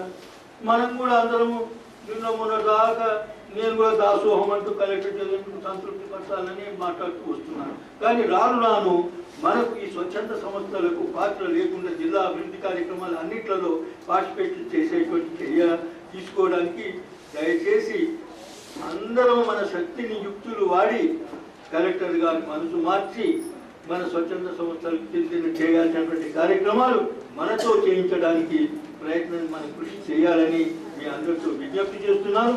అలా అనైక్యంగా ఉండి ఎవరంతల వాళ్ళు మేమే పెత్తనాలు చేస్తామనేటువంటి ధోరణితో కొంతవరకు కూడా అంటే ఈరోజు రవి అంటే యుఎస్ నుంచి వచ్చి కొంత మన జిల్లాలో అంటే ముఖ్యంగా వాళ్ళు చూస్తుంది ఏంటంటే 2 విషయాలు ప్రధానంగా చేస్తే బాగుంటుంది మొట్టమొదట మొదలు పెట్టడానికి అని చెప్పి అనుకుంటున్నారు. ఒకటి ఏంటంటే అదే విద్య అంటే ప్రస్తుతం ఉన్న అక్షరాస్యత స్థాయిని ఎట్లా పెంపొందిస్తాము, తర్వాత స్కూళ్ళల్లో కాలేజీలలో మనము విద్యా ప్రమాణాలు ఎడ్యుకేషన్ స్టాండర్డ్స్ ఎట్లా పెంచుతాము, దాంట్లో స్వచ్ఛంద సంస్థల పాత్ర ఏంటి, తర్వాత మనం పాలమూరు ఎన్ఆర్ఐ ఫోరంతో కలిసి ఎట్లా పనిచేస్తాము అదొకటి. అంటే మనం చర్చిస్తే అంటే మనం నిజంగా ప్రస్తుతం ఫీల్డ్లో ఉన్న వాళ్ళందరూ మీరు కాబట్టి అంటే ఎటువంటి సమస్యలు ఉన్నాయి మనకి, తర్వాత వాటిని అంటే మీరు ఇంతవరకు చాలా ప్రయత్నాలు చేసుకుంటారు, చాలా సంవత్సరం నుంచి ఫీల్డ్లో ఉన్నారు కాబట్టి అంటే ప్రస్తుతము ఎటువంటి లేదు. అంటే ఇది ఎట్లా ఉందంటే మనము ఆ వేర్లలో ఏం సమస్య ఉందో దాన్ని చూడకుండా పైన షెడ్కి ఏం కాయలు కాసినామో చూస్తున్నాం. అంటే మొత్తం వ్యవస్థ కూడా హెల్తీగా లేదు. కొన్ని వైపులా ఎక్కువ మంది టీచర్లు, తక్కువ మంది పిల్లలు. చాలా స్కూళ్ళలో ఎక్కువ మంది పిల్లలు, తక్కువ మంది టీచర్లు ఉన్నారు. ఇప్పుడు ఈ మధ్యన గవర్నమెంట్ విద్యా వాలంటీర్ల వ్యవస్థ కూడా చాలా తగ్గించింది. సో 1:40 అంటారు. ప్రాథమిక స్థాయిలో 1:25 ఇస్ బెస్ట్. వాళ్ళని ఏ స్కూల్లో అవసరమో మనం పనిచేసే గ్రామాల్లో ఫస్ట్ మనం ఫోకస్డ్గా ఉన్నాం. ఏదో మనం మొత్తం జిల్లానే మార్చేస్తాము వచ్చేటువంటి సంవత్సరాలు అని కాకుండా మనం పనిచేసే గ్రామాల్లో ఈ మండలంలో మనం 10 గ్రామాల్లో పనిచేస్తాం. ఈ 10 గ్రామాల్లో మనం ఏదైతే మార్పు తీసుకురాగలుగుతాం మన ఉద్దేశం మన మొత్తం ఎన్జిఓలో ఉండాలి. ఒకటేమో టీచర్ చైల్డ్ రేషియో, రెండవది టీచర్స్ ట్రైనింగ్, మూడవది parents involvement in teaching school activities. అసలు పేరెంట్స్ బయటికి రావడమే లేదు. పిల్లల్ని బయటికి పంపిస్తే అయిపోయింది, వాళ్ళ పని అయిపోయింది. నేను చాలా స్కూళ్ళలో చూసిన, నేను గవర్నమెంట్ స్కూళ్ళలో పనిచేసే దాదాపు పిల్లలందరూ కూడా బిలో పవర్టీ లైన్. స్కూల్లో ఉన్న 2-3 గంటలు వాళ్ళు చదువుకుంటే చాలా ఎక్కువ. కానీ ఆ టైంలోనే టీచరు ఒక చైల్డ్ని ఇన్ఫ్లుయెన్స్ చేసే స్థాయిలో టీచ్ చేయగలుగుతున్నారు. ఇంటికి వెళ్తూనే మళ్ళీ వాతావరణం మారిపోతుంది. అక్కడ మళ్ళీ అవే బూతులు, మళ్ళీ అవే కళ్ళు తాగడాలు, కళ్ళు తీసుకురా, బీడీలు తీసుకురా, ఇవి అలవాటు పిల్లలు తీరడం జరిగింది. మార్పు రావాలి అంటే మంచి టీచర్లు కావాలి. కానీ ఆట ద్వారా కూడా చదువుకోవచ్చు. చాలా ఎక్స్పెరిమెంట్స్ ఉన్నాయి దీంట్లో. ఇది రెండవది. మూడవది స్కూల్ అదే టీచింగ్ లర్నింగ్ మెటీరియల్. సరైన సంభాషణ ఉండదు, సరైన సంస్కృతి వాళ్ళకు లేదు. నేను ఇక్కడికి చెప్తున్నాను, ఎవరేమనుకోండి, వాళ్ళకే సంస్కారం లేదు. పిల్లవాడిని సంబోధన ఎలా ఉంటుందంటే ఊరేని పిలుస్తాడు. ఆ పాఠశాల టీచరు పిల్లవాడిని చక్కటి సంబోధన ఆ టీచర్ ఇచ్చాడు. మరి ఆ పిల్లవాడు ఎటువంటి సంస్కారం వాచకం అంటే మాట్లాడే విధానం నేర్చుకుంటాడు చెప్పడం. దయచేసి అందుకనే ఈ టీచర్లకు ముఖ్యంగా సంస్కారం ఉండాలి. అంటే మాట్లాడే సంస్కారం ఆ పిల్లవాడి పట్ల మనం ఇటువంటి నైతిక బాధ్యత ఉంటుంది. ఆ సంస్కారం ఖచ్చితంగా ఉండాలి. అటువంటి విద్య ఇచ్చే విధంగా మనం ఈ పాలమూరు వ్యవస్థ ఏర్పరిస్తే చక్కటి వ్యవస్థ ఈ మన పాలమూరు జిల్లాలో ఏర్పడుతుందని నేను కోరుకుంటున్నాను. ఎందుకంటే రకరకాల విద్య జరుగుతుంది మన భారతదేశంలో. విద్యా భారతి పేరుతో ఈ చోటు వ్యవస్థలు ఉన్నాయి. కానీ కొంత వాళ్ళకు ఆర్థికపరమైన జిల్లాలో మూఢనమ్మకాలు మరీ ఎక్కువనే. అక్షరాస్యత లేదు కాబట్టి, అజ్ఞానం ఉంది కాబట్టి మూఢనమ్మకాలు విపరీతంగా ఉన్నాయి. కాబట్టి చదువులో శాస్త్రీయ దృక్పథం ఉండాలి. చదువులో శాస్త్రీయ దృక్పథం లోపించింది కాబట్టి మూఢనమ్మకాల బారిన పడి జనాలు విపరీతమైనటువంటి ఆర్థిక లేమికి గురవుతున్నారు. కాబట్టి నైతిక విలువలు, శాస్త్రీయ దృక్పథం, ఇవి రెండు విద్యలో ఎప్పుడైతే కీలక భూమిక ప్రధాన భూమికగా ఉంటాయో అప్పుడే జిల్లా బాగుపడడానికి అవకాశం. ఈ సంపాదన చేస్తే బాగుంటుంది. టెక్నికల్ ఎగ్జిక్యూటివ్ టీంలు దాని పెడతారు. మన ఆశ ఉంది, కరెక్టే. ఈ ఆశ అందరికీ ఉండాలి. జిల్లాలో నిరక్షరాస్యత ఉంది, వాస్తవమే. మరి అని అతిథితనం కూడా ఉంది. ఎందుకనంటే సమయ సందర్భాన్ని బట్టి ఒక నిరక్షరాస్యత బ్యాంక్ కావాలంటే లోన్ తీసుకోవాలంటే దగ్గర ఆలోచన చేసి మనకంటే ఎక్కువ తెలివి ఉపయోగిస్తాడు. ఉదాహరణకు పిచ్చగాడు ఉన్నాడు, ఆ పిచ్చగాడు ఉన్నాడు చుట్టకెళ్ళి పోతాడు, పోరేమ్మ పోరే పోరేమ్మ పోరే అనుకుంటూ పోతాడు, అంటే సాప అనుకుంటూ ఉంటాడు. అడుగునంత కింద పైసా అంటాడు, అంటే వీడేమంటాడు 20 రూపాయలు అంటాడు. 20 రూపాయలు అంటే నాకు దేవాడు నైవేద్యం అంటాడు, 20 రూపాయలు నైవేద్యం చేద్దాం అంటాడు. అది లాంగ్వేజ్, అది నిరక్షాసన ఏం కాదు కదా, తెలివితో జ్ఞానంతో ఆలోచించే కదా. మన జిల్లాలో దాదాపు 50-60 వేల మహిళలు ఉన్నారు. ఆ మహిళ ఒక్క మహిళ ఒక్కరిని ఎడ్యుకేట్ చేసినా కూడా, ఒక్క మహిళ ఒక స్కూల్కి పంపితే కూడా నిరక్షరాలు అనేది జిల్లాలో సగం తొలగిపోతుంది. జిల్లాలో గతంలో సంపూర్ణ అక్షరాస్యతను సాధించిన సంస్థల గురించి కానీ, లేదా కమ్యూనిటీస్ గురించి కానీ, వాళ్ళు ఎక్కడి నుంచి వచ్చినది కొంచెం తెలుసుకోవాలి, నాకు తెలిసిన విషయంతో పంచుకోవాలనే ఉద్దేశంతో నేను మాట్లాడుతున్నాను. ఇప్పుడు సమాజంలో సొసైటీలో చూస్తే బ్రాహ్మణ్ కమ్యూనిటీకి 100% ఎడ్యుకేషన్ అయిపోతుంది, చాలా ఉన్నతమైన స్థితిలో ఉంది. సో మనం ఆ స్థాయిలో ఆ ప్రేమతోటి లేకుంటే ఆ అఫెక్షన్ తోటి వాళ్ళు డిసిప్లిన్ నేర్పించారు, ప్రేమను నేర్పించారు, అఫెక్షన్ నేర్పించారు, తర్వాత విద్యను నేర్పించారు. తర్వాత మెయిన్ మనం వాళ్ళకి నేర్పి ఒకటి ఫాలో చేసింది ఏంటంటే ఎక్కడ కూడా కుల మతాల భేదం కానీ. నుంచి గ్రామ ప్రాంతాల్లో పనిచేస్తున్నాము. ఇది నా వ్యక్తిగత అభిప్రాయం.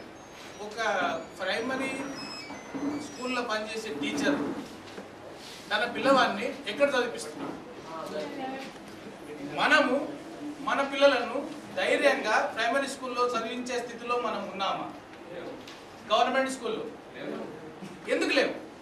బేసిక్ రూట్ అనేది అక్కడ దెబ్బతింటుంది. ప్రైమరీ ఎడ్యుకేషన్ ఎక్కడ ఫౌండేషన్ ఉందో ఆ ఫౌండేషన్లో MA BEd చదివిన ఒక ప్రైమరీ టీచరు తన పిల్లవాడిని 10th క్లాస్ ఇంటర్మీడియట్ చెప్పే ప్రైవేట్ స్కూల్కి పంపిస్తున్నాడు ధైర్యంగా. ఆ కాన్వెంట్ స్కూల్ అని అదని ఇదని. ఇంత క్వాలిఫైడ్ టీచర్ ఉండి కూడా ఆ స్కూల్లో పిల్లలు ఎవరు ఉంటున్నారంటే మనకు తెలుసు. విద్యా కమిటీలో నేను చాలామంది విద్యా కమిటీలతో మాట్లాడినాము. శోచనీయమైన విషయం ఏంటంటే రిక్షా పుల్లర్స్ కూడా ఆ స్కూల్కే పంపిస్తున్నారు. చేసుకోకుండా మనం క్వాలిటీ అని డబ్బులు వేస్ట్ చేసి టైం వేస్ట్ చేసి వృధా చేస్తారు.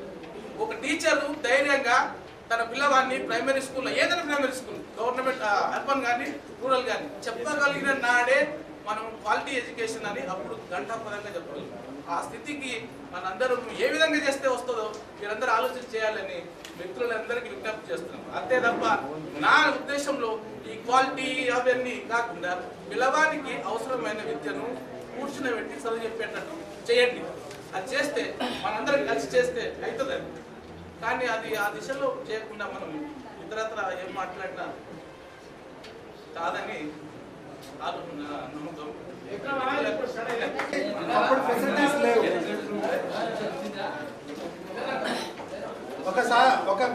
ఒక టైంలో మాత్రం టీచర్స్ లేదు, స్కూల్స్ లేవు. అప్పుడు ఇల్లిటరసీ రేట్ ఎక్కువ ఉండేది. ఇప్పుడున్న పరిస్థితులు ఏంటంటే కావాల్సినన్ని స్కూల్స్ ఉన్నాయి, కావాల్సినంత టీచర్స్ ఉన్నారు, కానీ ఫెసిలిటేషన్ అంటే ఇప్పుడు మనం NGOsగా కొంచెం ఫెసిలిటేషన్ అంటే పేరెంట్స్కు టీచర్స్ను వాళ్ళతో కొంచెం ముచ్చటించి లేకపోతే వాళ్ళతో మీటింగ్ చేసి రాత్రులు కొంతవరకు వాళ్ళని ప్రోత్సహిస్తే పేరెంట్స్కి ఎస్పెషల్గా కొంత ఆర్థికంగా డబ్బున్నవాడు, కొంత చదివించగల కెపాసిటీ ఉన్నవాడు తన పిల్లలు ఓల్డ్ లాంగ్వేజ్ అంటే ఇంగ్లీష్ మొత్తం ప్రపంచవ్యాప్తంగా మాట్లాడుతున్నారు. ఇంగ్లీష్ అది రానున్న అదైతే పెద్ద అనుకుంటాం. అయితే నా పిల్లలు ఇంగ్లీష్ చదవాలి అంటే కొంతమంది చదివించగల శక్తి ఉంది. కాబట్టి ఈ తెలుగు అంటే ఒక ఆంధ్రప్రదేశ్ కాడికే వారికి వస్తుంది, త్రూఅవుట్ ఇండియా కూడా వారికి రాదు. కాబట్టి ఇంగ్లీష్ మీద ఎక్కువ మక్కువ మమకారం ఉంది. కాబట్టి తన పిల్లలు ట్రింకిల్ లిటిల్ అంటే వాయిపోతో చదువుతున్నారు అని చెప్పి ఆ ఆలోచనతోటి అందరూ ఇంగ్లీష్ మీడియం పంపిస్తున్నారు. తెలుగు మీడియం అంటే మనం మాట్లాడే భాషనే కదా, దానికి వ్యాల్యూ ఎప్పుడు అయిపోయింది అంటే ఆయన కారణం. ఈరోజు మనం చాలా సంతోషించిన విషయం. ఎందుకంటే జిల్లాలో ఉన్నటువంటి అతి ముఖ్యమైన ప్రధానమైన సమస్య చాలా మన జిల్లాలో ఉన్నది. అందులో ముఖ్యమైనటువంటిది నిరక్షరాస్యత. దీని వెనకాల నిరక్షరాస్యతకు వెనకాల బ్యాక్గ్రౌండ్ కూడా ఎందుకంటే ఈ నిరక్షరాస్యత నిర్మూలించడానికి అనేక రకమైన కార్యక్రమాలు ప్రభుత్వం తరఫున ఇంకా ఇతర సంస్థలు కూడా మనకి ఇస్తా ఉన్నాయి. కానీ అయినా కూడా సాధించినామని అనుకున్నారు ఎవాల్యుయేషన్ చేసుకుంటే మనం సాధించినటువంటి విజయం చాలా తక్కువనే. మరి ఇట్లాంటి పరిస్థితుల్లో 10% ఉన్నారు, ఇది సర్వేలో చెప్తుంది. కాబట్టి వికలాంగుల వైపు కూడా వాళ్ళు చదువుకోవడానికి అవకాశాలు కల్పించాలని కోరుకుంటున్నాను. ఈ యొక్క మహబూబ్నగర్ జిల్లాలో వికలాంగుల కొరకు ప్రత్యేకమైన పాఠశాలలు లేవు. ఒకటే బ్లైండ్ స్కూల్ ఒకటి ఉంది జిల్లాలో. అలాగే మెంటల్ రిటార్డేషన్కు హీరింగ్ ఇంపేర్డ్కు ఇటువంటి విద్యార్థులకు స్కూల్స్ లేవు. కాబట్టి అటువైపు కూడా వికలాంగులకు కూడా విద్యలో అందరూ చదువుకోవాలి, అందరూ బాగుపడాలంటే వీళ్ళు కూడా సభ్య సమాజంలో ఉన్నారు. కాబట్టి వారిని కూడా విద్య వైపు భాగస్వామ్యం చేయడం కొరకు వికలాంగులకు కూడా విద్యా అవకాశాలు కల్పించాలని, వారికి సరైన అవకాశాలు, వారికి కావాల్సిన మెటీరియల్ సమకూర్చాలని పెద్దలు విజ్ఞప్తి చేస్తున్నాను. Thank you. 15 years అబోవ్ అంటే అబోవ్ 15 years వాళ్ళకి టెక్నికల్ ఎడ్యుకేషన్ కంపల్సరీ పెట్టాలి. పెట్టేసి టెక్నికల్ ఎడ్యుకేషన్ వాళ్ళు ఏదో పని చేస్తారు, చేసిన దానికి వాళ్ళ పని ద్వారానే ఉపాధి ప్లస్ ఎడ్యుకేషన్. వాళ్ళు టెక్నికల్ కోర్స్ నేర్చుకుంటే వాళ్ళకి రేపు పొద్దున దానివల్ల నైపుణ్యం పెంచేసి వాళ్ళకి ఉపాధి కలుగుతుంది.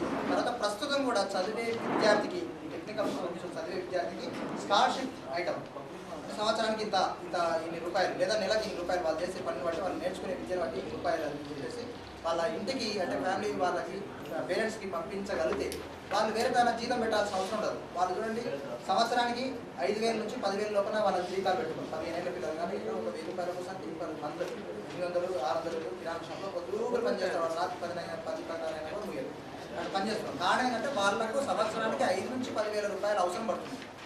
దీని కొరకు మాత్రమే వాళ్ళు చేస్తారు. తర్వాత గవర్నమెంట్ స్కూళ్ళలో ఉన్న పిల్లలు కూడా చాలా మంది డ్రాప్ అవుట్ రాజస్థాన్ రవణి అని ఒక అమ్మాయి పోతరెడ్డి వాళ్ళు తల్లిదండ్రులకు పంపించారు. అంటే వాళ్ళకు కొన్ని ఫైనాన్షియల్ ప్రాబ్లం అని చెప్పేసి వాళ్ళు ఫర్ ఎగ్జాంపుల్ చెప్తున్నారు.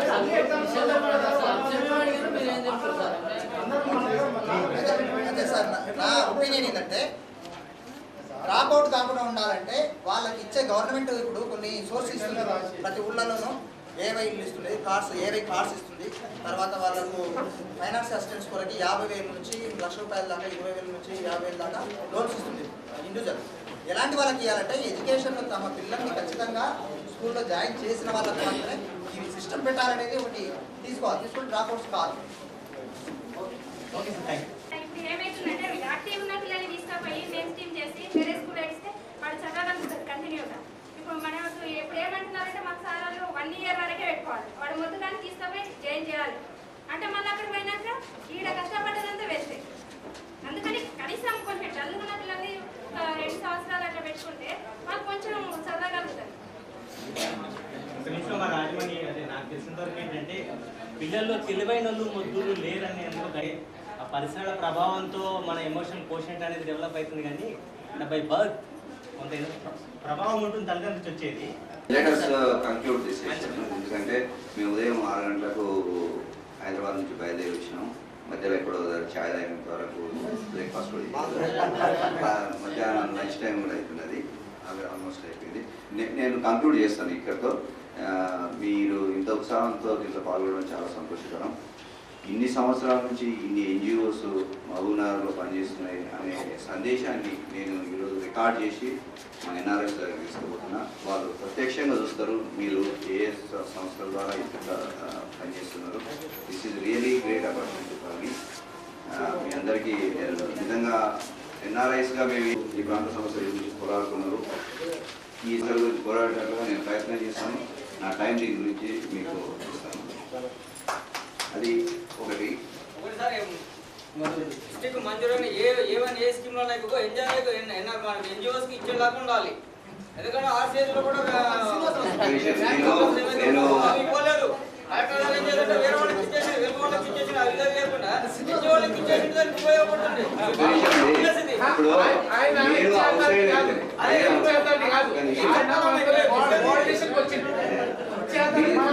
సమస్యలు మీ బాధ నేను విన్నాను. నేను తీర్చే వ్యక్తిని కాదు, జస్ట్ వినడం. ఏదైనా విషయం ఉంటే మాట్లాడదాం. నేను కార్యక్రమాల్లో మాట్లాడతాను. తప్పకుండా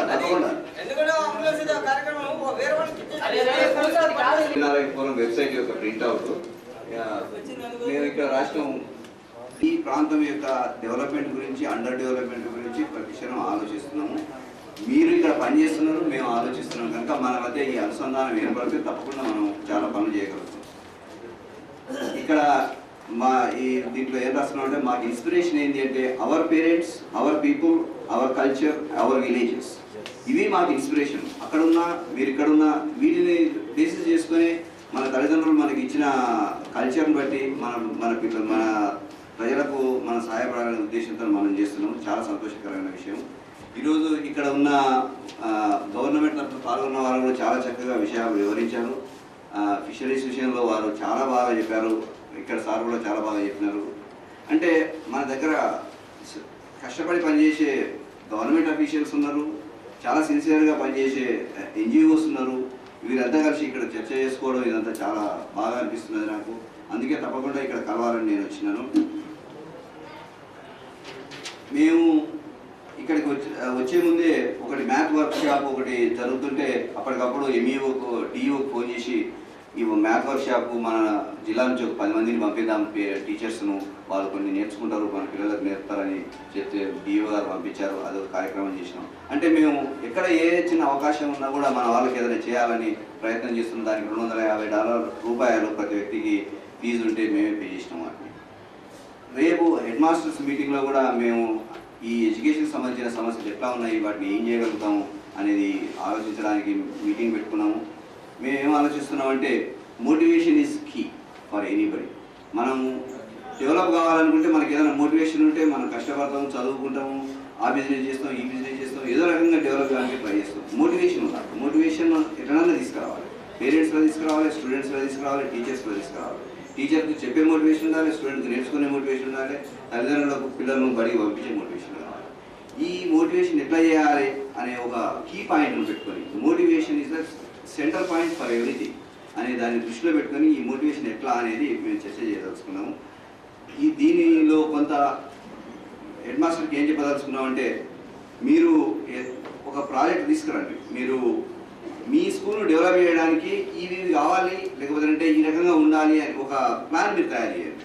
తయారు చేస్తే ఆ ప్లాన్లో ఏదైనా మేము చేయగలిగిందంటే చేస్తాం, గవర్నమెంట్ నుంచి ఏమైనా చేయగలిగిందంటే ప్రయత్నం చేద్దాం. తర్వాత మీరు చేసిన తర్వాత మేము ఎన్ఆర్ఐ ఫోరం తరఫున మిమ్మల్ని రికగ్నైజ్ చేస్తాం, అవార్డ్స్ ఇస్తాం. మంచిగా మీరు పర్సంటేజ్ తీసుకొస్తే, మంచి రిజల్ట్ తీసుకొస్తే, ఆ రకంగా మోటివేషన్ ప్రోగ్రామ్స్ మేము చేయాలని అనుకుంటున్నాం. అట్లనే ఎన్జిఓస్లో కూడా మీరు చాలా చక్కగా ఎన్ని సంస్థల ద్వారా పనులు చేస్తున్నారు.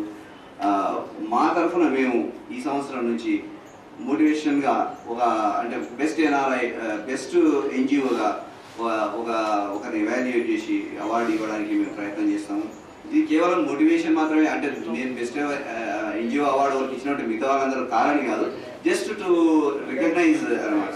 మనం పని చేస్తున్నప్పుడు మనకి రికగ్నైజ్ చేస్తే చాలా సంతోషం అనిపిస్తుంది. సో ఓకే, దానికోసం మాత్రమే తప్ప మిగతా వాళ్ళని డిమోటివేట్ చేయడానికి కాదు.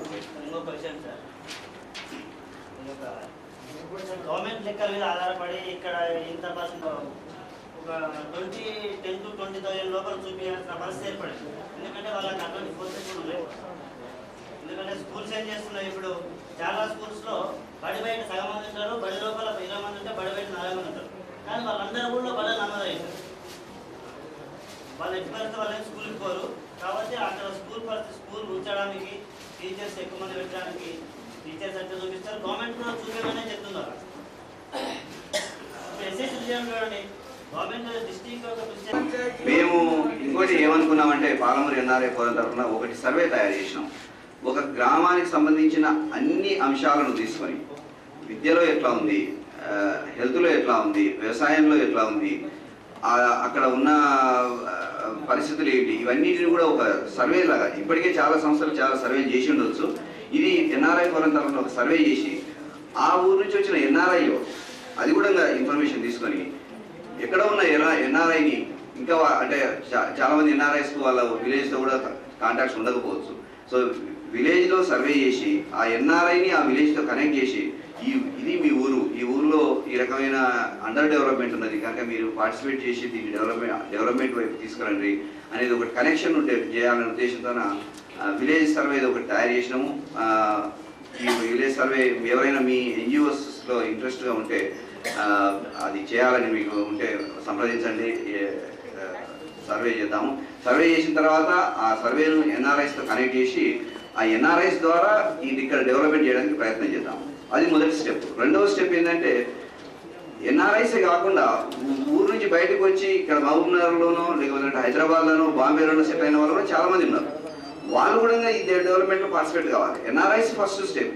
తర్వాత గ్రామంలో పుట్టి బయట ఉన్న ప్రతి ఒక్కరు కూడా మంచిగా డెవలప్ అయ్యి మంచిగా బయట ఉన్న వాళ్ళు ఉన్నారు, వాళ్ళు కూడా పార్టిసిపేట్ కావాలి. కనుక నాన్ రెసిడెంట్ విలేజర్స్ అనేది ఒక కమ్యూనిటీని తయారు చేసి బయట ఉన్న ప్రతి ఒక్కరు ఎవరైతే మంచిగా డబ్బులు సంపాదించి ఇంకా గ్రామానికి కొంత చేయాలనే ఉద్దేశం ఉన్న వాళ్ళందరినీ కూడా సమీకరించి గ్రామానికి కొన్ని కార్యక్రమాలు చేయడం అన్నది మనం లక్ష్యంగా పెట్టుకొని మీరందరూ కూడా సహకారం చేస్తే తప్పకుండా చేద్దాము. ఇప్పటికీ మా ఎన్ఆర్ఐ ఫోరంలో 190 మంది ఉన్నారు. మీ ఊళ్ళో ఎవరైనా ఎన్ఆర్ఐస్ ఉండి ఇప్పటివరకు జాయిన్ కాకపోతే మీకు తెలిసి ఉంటే వాళ్ళకి ఇన్ఫర్మేషన్ ఇవ్వండి. ఇంకా మనది ఎన్ఆర్ఐ ఫోరంది యాహూ గ్రూప్ ఉన్నది. ఎవరికైతే ఇంటర్నెట్లో యాక్సెస్ ఉందో వాళ్ళు దాంట్లో జాయిన్ అయ్యి మీ అభిప్రాయాలు లేకపోతే మీ సమస్యలు అవి దాంట్లో పాల్పంచుకొని ఇక ముందు ఏదైనా విషయాలు ఎన్ఆర్ఐ ఫోరం గురించి అవసరమైతే రామచంద్రుడు ఇక్కడ మీకు రెగ్యులర్గా కలుస్తూనే ఉంటారు. అతని ద్వారా మీరు తెలుసుకోవచ్చు. మనం అంటే ఇంకా ప్రతిసారి ఎన్ఆర్ఐ ఎవరైనా వచ్చినప్పుడు మా పాలమూరు జిల్లా వ్యక్తులు ఎవరైనా వచ్చినప్పుడు ఈ రకంగా మనం కలవడానికి ప్రయత్నం చేద్దాం. వాళ్ళని కూడా ఇక్కడ ఇటువంటి మీటింగ్లోకి వచ్చి మీతో కలవడానికి నేను మాట్లాడతాను. కనుక ఇది ఒక్కసారి కాకుండా ప్రతిసారి రెగ్యులర్గా మనం ఇట్లా కలిసి మన ప్రాంతాన్ని డెవలప్ చేసుకోవడానికి ఎట్లా చేద్దామనేది మనం ప్లాన్ చేసుకున్నాం. సో ఇది నేను చెప్పదలుచుకున్నది. మరొకసారి అందరికీ నేను ఈ అవకాశం ఇచ్చినందుకు కృతజ్ఞతలు తెలియజేసుకుంటూ ముగిస్తున్నాను.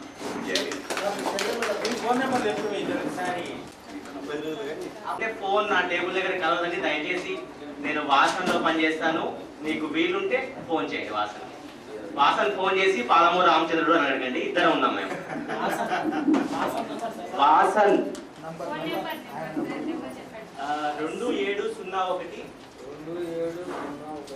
5295 95 తర్వాత 6 సార్ వచ్చిన సబ్మిషన్ సార్